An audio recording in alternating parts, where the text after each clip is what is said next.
नमस्कार।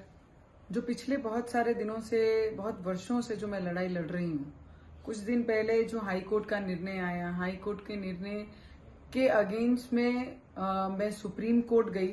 और जब शुरुआत होती है कि 2011 में शादी होती है, शादी के बाद जब मुझे राजकारण में आगे बढ़ने लगी, मैं समाजकारण में आगे बढ़ने लगी, मैं राजनीति में पैर कदम मेरा आगे शुरुआत हुई, तो मुझे ये भी साबित करना पड़ा कि मेरा जन्म और मैं महाराष्ट्र की ही जन्मभूमि है मेरी, और वहां की ही मेरी कर्म भूमि है।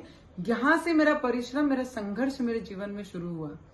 और यहां से शुरू करने के बाद हर मोड़ पे एक महिला का मैं बाजू ना लेते हुए, पर एक बात जरूर कहूंगी कि महिलाओं को दबाना बहुत आसान, ऐसा राजकारण में कहीं ना कहीं लोगों को लगता है, पर मुझे ऐसा लगता है कि 8 महीने की बच्ची हाथ में लेते हुए पुलिस स्टेशन में हाजिरी देना, पुलिस स्टेशन में जाके हर रोज साइन करना, उसके बाद कमिटी में ऐसे कास्ट वैलिडिटी पे लड़ना, कास्ट सर्टिफिकेट पे लड़ना, फिर हाई कोर्ट में जाता है, हाई कोर्ट से रीबैक होता है, रीबैक होके फिर कमिटी मुझे वैलिडिटी देती है।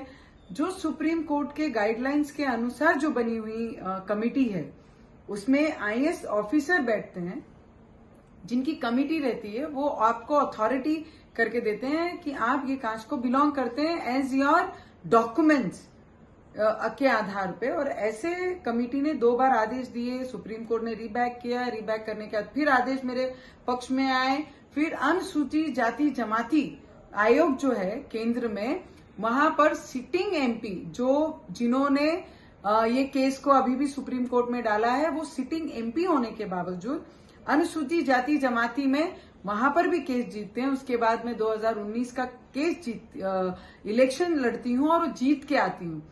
पर जो व्यक्ति हारते हैं, मुझे लगता है कहीं ना कहीं उनको ये डाइजेस्ट नहीं हो रहा है कि वो ये इलेक्शन हार चुके हैं, पर उन्हें एक बात समझने की बहुत जरूरत है। शायद मानसिक संतुलन उनका बराबर नहीं है, इसलिए वो ऐसी सब चीजें करते आ रहे हैं। उनको एक चीज ये ध्यान में रखना चाहिए, नवनीत राणा ने उनको हराया नहीं है।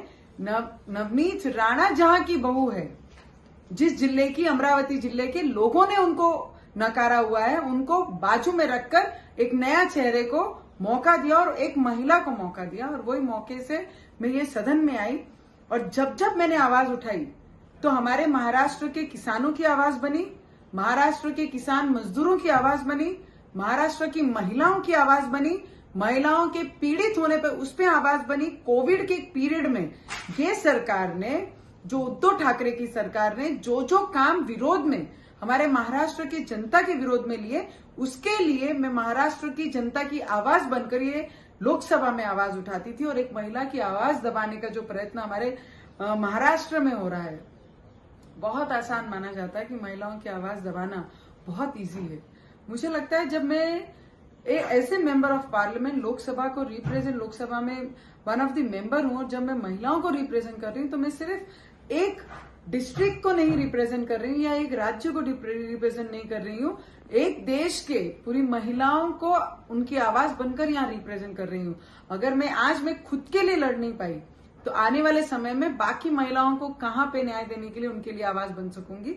तो मुझे लगता है जो सुप्रीम कोर्ट ने आज निर्णय दिया है, मुझे स्टे दिया है, और जो हाई कोर्ट के ऑर्डर्स थे उस पर स्टे लगाई गई है, एडमिट किया हुआ है केस। और आने वाले समय में जो 200 साल पुराने, बिफोर इंडिपेंडेंस जो कागज है मेरे पास, जैसे 200 पूरा है, वो लेकर मैं सुप्रीम कोर्ट जाने वाली हूँ। और मुझे पूरी सुप्रीम कोर्ट से न्याय की अपेक्षा है, इतना ही।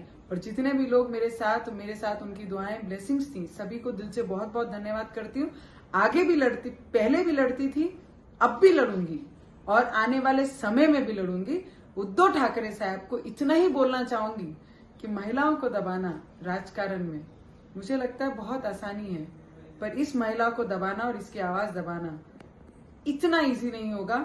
मैं आपके विरोध में लड़ती थी, मेरे महाराष्ट्र के जनता के हित में लड़ती थी, और मैं लड़ती रहूंगी।